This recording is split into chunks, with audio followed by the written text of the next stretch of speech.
Warm, generous, boar's-head welcomes that we know and love.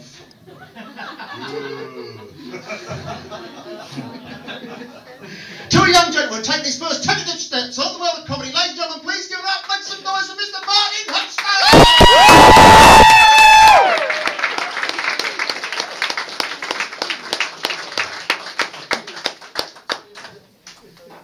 Thank you very much. I'm going to do a sneaky trick and get you all to give a round of applause for Tim! Yay! I haven't done anything yet, I've got you clapping. Very sneaky, very sneaky.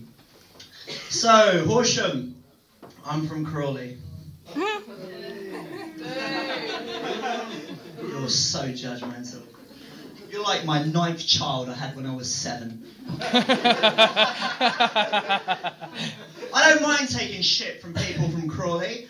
No, that's wrong, because you're from Horsham. I don't mind taking shit from people from Horsham for one reason, because you've got your own name, you've got your own identity, you're from Horsham, Crawley, Horsham, different.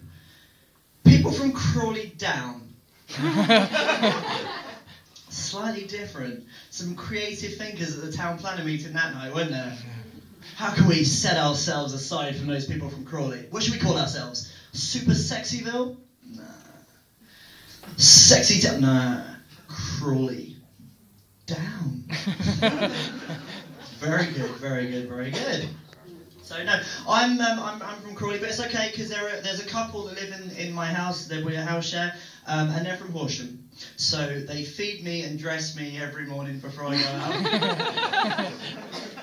I don't attempt a Sudoku unless they're in the house because it can get messy. It's good. It's good.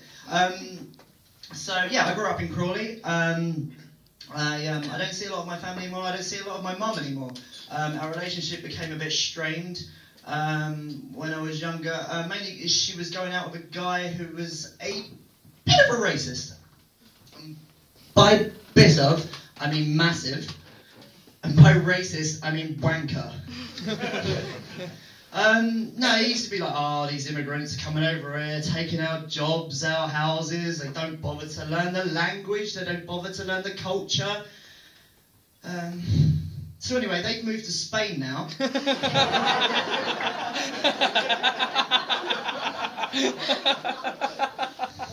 those of you that have travelled around Spain, you'll know what a massive effort everybody in England have made. I believe we apply the point and grunt method when ordering goods. And by goods, I mean alcohol and pretty much anything we can apply massive amounts of ketchup to. But yeah, no, I'm not a fan of stupid questions. Stupid questions seem to be popping up a lot. My last interview where I was working, I got asked, where do you see yourself in 10 years' time? No, sorry, that's completely wrong. I fucked up the punchline, but it's not important. You don't know enough information right now. Where do you see yourself in... I'll pause while you clap. I'll wait there. Right, keep doing it. It's like porn. No, where do you see yourself in 5 years' time? And I said halfway through my 10-year plan.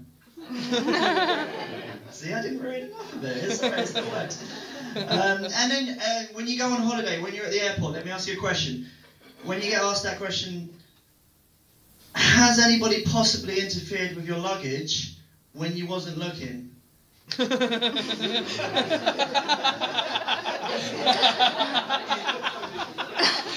And you say, I don't know. Because I wasn't looking. I have to give a little bit of a shout out to a girl that I work with because she is a little comedy genius. This is a true story. She took her cat to the vet because it wasn't feeling well, which is generally a good reason to take a cat to the vet. She took her cat to the vet because it wasn't feeling well, and they said, oh, your cat's got diabetes. And she said, is it genetic then? Because my nan had diabetes. It's genius, I'm not joking. But yeah, in my last job, there was a sign on the toilet that said, please leave this toilet in the state that you would expect to find it in. It's kind of like a judgment if you're a positive person or a negative person, isn't it? So I went outside, I lowered my expectations by about 1,000%. I came back in, I was quite impressed. It was good.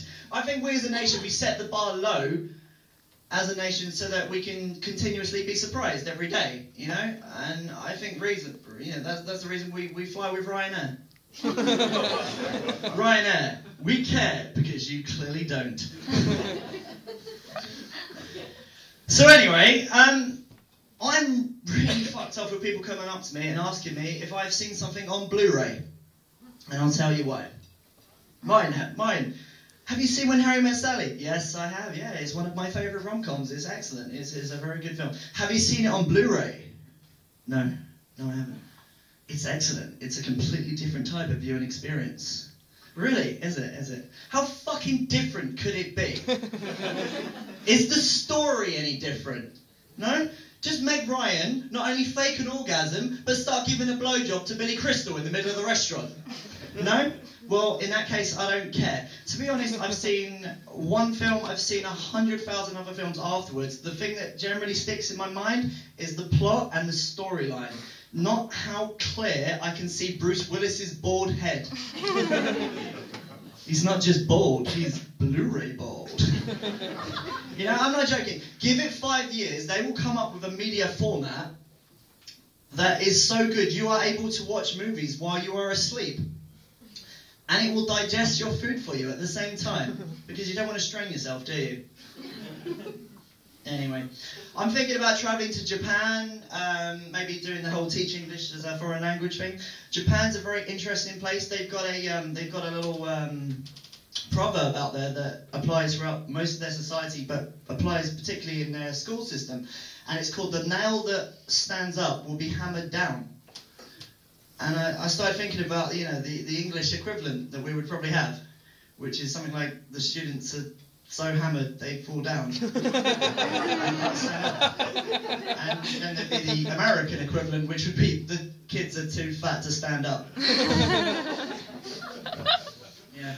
So anyway, I was shopping just before Christmas, and I was in Tesco's, and they had half-price pregnancy tests, massively advertised with big, huge billboards. And I was like, well, that's great. That's fantastic. Like, I understand if you've got a little bit drunk and done something or someone that you shouldn't have, and you need to find out. If you're going to save some money, it's a little bit of a bonus. Fantastic. But do you really need to advertise it? Like, you just be browsing, half-price pregnancy test.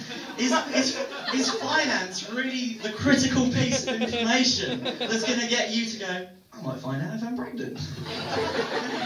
And you're going to be like, honey, it's been a bit tight this month. There's a whole credit crunch thing. Couldn't we just wait to see if you get bigger?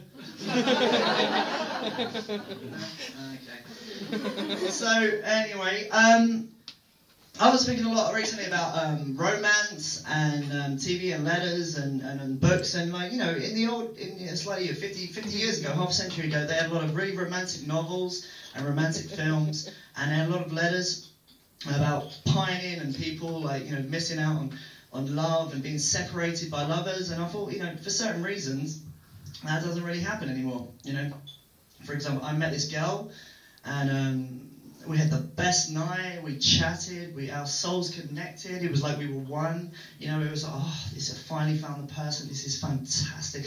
We went out in the crowd and we got separated, and I was just like, oh God, what am I gonna do? I had to get back on the train. I was more depressed than I've ever been in my whole life. I was like, what? This is terrible. I'm gonna have to hire a private investigator, or what am I gonna do? So I got home, I logged onto Facebook, I looked her up and I found her. And then I had some pie, it was a good night.